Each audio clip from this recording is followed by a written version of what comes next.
ഹരിതം T V ചാനലിലേക്ക് എല്ലാ പ്രേക്ഷകർക്കും സ്വാഗതം. ഇന്ന് വിചിന്തനം ചെയ്യുന്നത് 2025 ആഗസ്റ്റ് മാസ ഫലമാണ്. ആഗസ്റ്റ് മാസം 1 തീയതി മുതൽ 31 തീയതി വരെ വൃശ്ചികം രാശിക്കാരായിരിക്കുന്ന വിശാഖത്തിന്റെ 4-ാം പാദവും അനിഴവും കേട്ടയും അടങ്ങുന്ന നക്ഷത്രം. ഈ നക്ഷത്രക്കാർക്ക് ആഗസ്റ്റ് മാസത്തിൽ വന്നു ചേരാവുന്ന ഭാഗ്യാവസ്ഥകൾ, ദൈവാധീനങ്ങൾ, അതുപോലെ തന്നെ ശ്രദ്ധിക്കേണ്ട കാര്യങ്ങൾ, ഓരോരോ ഗ്രഹങ്ങളുടെ അനിഷ്ടാവസ്ഥ കൊണ്ടും ഒക്കെ വന്നു ചേരാവുന്ന ക്ലേശങ്ങൾ ഒഴിവാക്കുന്നതിന് ശ്രദ്ധിക്കേണ്ട കാര്യങ്ങൾ, ഇവയൊക്കെയാണ് വിചിന്തനം ചെയ്യുന്നത്. ഞാൻ ഹരികുമാർ, ദേവി ജ്യോതിഷാലയം, കാവുംപടി, മണർകാട്, കോട്ടയം. ഈ ചാനൽ പേരും നക്ഷത്രവും ചേർത്ത് കമന്റ് ചെയ്യുകയും സബ്സ്ക്രൈബ് ചെയ്യുന്നവർക്കും വേണ്ടി പ്രത്യേകം പ്രാർത്ഥിക്കുന്നതാണ്. അതുപോലെ ജ്യോതിഷ കാര്യങ്ങൾക്ക് നേരിട്ട് വരികയോ ഫോൺ വിളിച്ച് ചോദിക്കുന്നതിന് അവസരമുണ്ടായിരിക്കും. വൃശ്ചികം രാശിക്കാരെ സംബന്ധിക്കുന്നിടത്തോളം ഏറ്റവും പരമപ്രധാനമായ കാര്യം, സർവേശ്വരകാരകനും സർവസമ്പദ് പ്രദാത്രിയുമായിരിക്കുന്ന വ്യാഴം, അത് ധനസ്ഥാനത്തിന്റെയും അതുപോലെ തന്നെ 5-ാം ഭാവം പ്രതിഭാസ്ഥാനത്തിന്റെ ഒക്കെ അധിപനാണ് ഈ വ്യാഴം. ആ വ്യാഴം അഷ്ടമം എന്ന ഭാവത്തിൽ അനിഷ്ടത്തിൽ നിൽക്കുന്നു. അത് വളരെ ശ്രദ്ധിക്കേണ്ട ഒരു കാലമാണ്. അതുപോലെയാണ് തന്നെയാണ് പ്രബല ഗ്രഹമായ ശുക്രനും അഷ്ടമം എന്ന ഭാവത്തിലാണ് നിൽക്കുന്നത്. അഷ്ടമം എന്ന് പറയുമ്പോൾ സർവപ്രണാശോ വിപദോ അപവാദോ കേതുപ്രദേശവും മരണസ്യദാസ്യ മഠാധികം വേസ്ന ഗതാച്ച വിഘ്ന വിചിന്തനീയ പുനരഷ്ടമേന എന്ന പ്രമാണപ്രകാരം സർവ ദുഃഖ ദുരിത നാശ താപ വ്യയ ക്ലേശ കാര്യങ്ങളെയാണ് അത് സൂചിപ്പിക്കുന്നത്. അതിൽ നിന്നെല്ലാം മുക്തി നേടാം. അത് എങ്ങനെ നേടാം? എല്ലാവർക്കും അങ്ങ് ദുരിതങ്ങൾ വരിക എന്നുള്ളതല്ലല്ലോ. പൂർവജന്മാർജിതമായിരിക്കുന്ന കർമ്മത്തിന്റെ ഫലം അനുഭവിക്കുന്നതിന് വേണ്ടിയാണല്ലോ ഭൂമിയിൽ ജീവിക്കുന്നത് തന്നെ. അപ്പോൾ പൂർവജന്മകൃതമായിരിക്കുന്ന പുണ്യം ഉള്ളവർക്ക് അധിക ദോഷങ്ങൾ ബാധിക്കുകയില്ല. അതുപോലെ തന്നെ നല്ല നല്ല സൽക്കർമ്മങ്ങൾ ചെയ്യുക, അങ്ങനെയുള്ളവർക്ക് ദോഷങ്ങൾ ബാധിക്കുകയില്ല.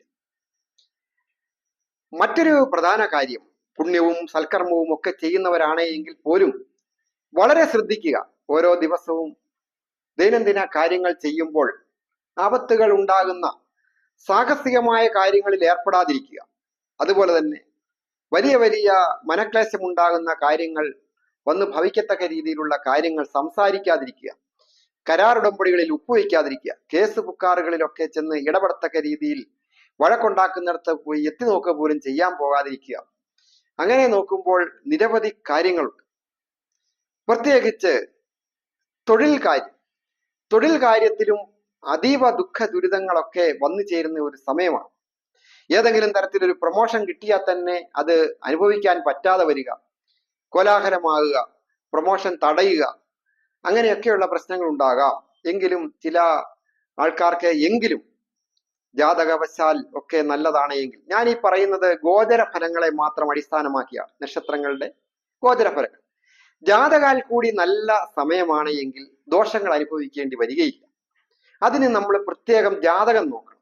ടൈമും ഡേറ്റ് ഓഫ് ബർത്തും ഒക്കെ വാട്സാപ്പിലോട്ട് ഇട്ടു തന്നാൽ ഞാനത് നോക്കി ഒക്കെ പറയുന്നതാണ്, ഇപ്പോഴത്തെ സമയം അനുസരിച്ച്. ഏറ്റവും പ്രധാനം തൊഴിൽ കാര്യത്തിൽ അവിടെ സഹപ്രവർത്തകരുടെയും മേലധികാരികളുടെയും ഒക്കെ നിസ്സഹകരണമോ എതിർപ്പോ ഒക്കെ ഉണ്ടാകാം. അതൊക്കെ പരിഗണിച്ച് തന്നെ മുൻപോട്ട് പോവുക.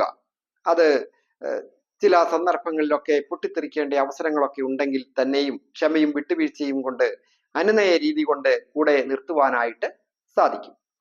ഉള്ള ജോലി നഷ്ടപ്പെടുത്താതെ വളരെ കൃത്യനിഷ്ഠയോടുകൂടി ചെയ്യുകയും കൃത്യസമയത്ത് തന്നെ ജോലിക്ക് ഹാജരാകുകയും മറ്റുള്ളവരുടെ അപ്രീതി ഉണ്ടാകുന്ന തരത്തിൽ ഉള്ള കാര്യങ്ങൾ ചെയ്യാതിരിക്കുകയും ചെയ്യുക. ചിലപ്പോൾ അധ്വാനത്തിനനുസരിച്ച് ഈ നക്ഷത്രക്കാർക്ക് ഇപ്പോൾ വേതനം ലഭിച്ചില്ല എന്ന് വരാം. അങ്ങനെയൊക്കെ ദുരിതങ്ങൾ ഉണ്ടാകാം. എങ്കിലും ഒരു പരിധി വരെ സഹിച്ച് ഒക്കെ ക്ഷമിച്ച് നിൽക്കേണ്ട കാലഘട്ടമാണ്. അല്ലെങ്കിൽ തൊഴിൽ ഉള്ളതും കൂടെ നഷ്ടപ്പെട്ടു കഴിഞ്ഞാൽ എന്ത് ചെയ്യും?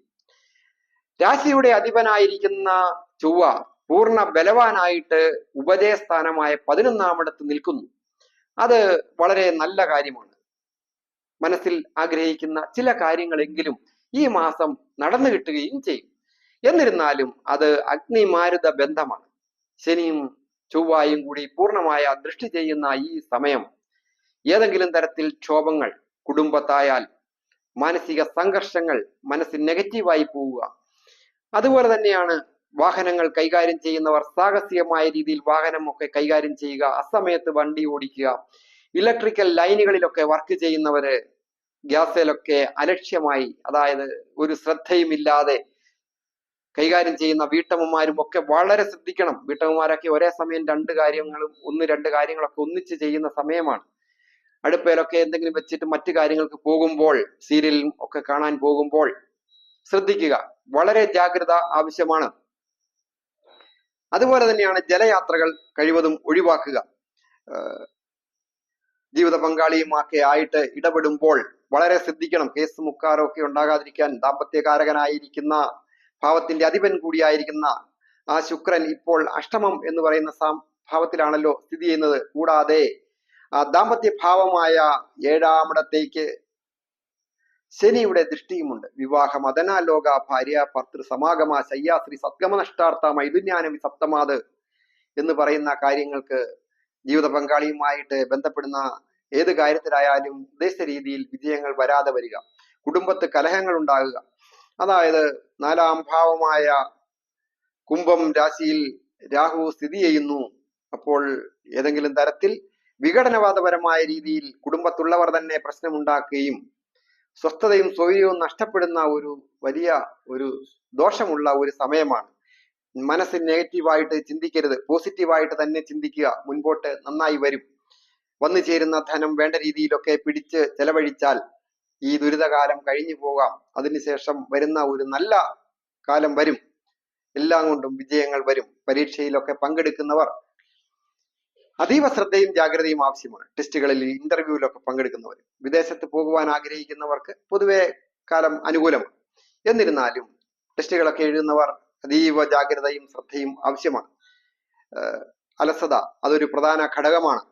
അലസത മൂലം പരീക്ഷയ്ക്കൊക്കെ എല്ലാം അറിയാം എന്ന് വിചാരിച്ചിരിക്കുന്നവർ പോലും ചിലപ്പോൾ തോറ്റുപോകുന്ന, അല്ലെങ്കിൽ ഇന്റർവ്യൂ പാസ്സാകാൻ പറ്റാതെ വരുന്ന സാഹചര്യം, മറ്റുള്ളവർ ഒന്നും അറിയാൻ വരാത്തവർ ജയിക്കുകയും ചെയ്യും. അങ്ങനെയൊക്കെ വരുമ്പോൾ മനോവിഷമം ഉണ്ടാകുന്ന ഒരു കാലഘട്ടമാണ്. വളരെ ശ്രദ്ധയോടുകൂടി, ക്ഷമയോടുകൂടി ഏത് രംഗത്ത് ജോലി ചെയ്യുന്നവരും അനിവാര്യമായിരിക്കുന്ന സമയമാണ്. പ്രത്യേകിച്ച് വിദ്യാർത്ഥികളായാലും പ്രായമായവരായാലും കൊച്ചുകുട്ടികളായാലും യൗവനയുക്തരൊക്കെ ആയാലും ആരോഗ്യപരമായ കാര്യങ്ങളിലും കൃത്യസമയത്ത് ഭക്ഷണം കഴിക്കുന്ന കാര്യത്തിലുമൊക്കെ അതീവ ജാഗ്രത ആവശ്യമാണ്. എല്ലാവർക്കും നന്മ വരുവാനായിട്ട് പ്രാർത്ഥിക്കുന്നു.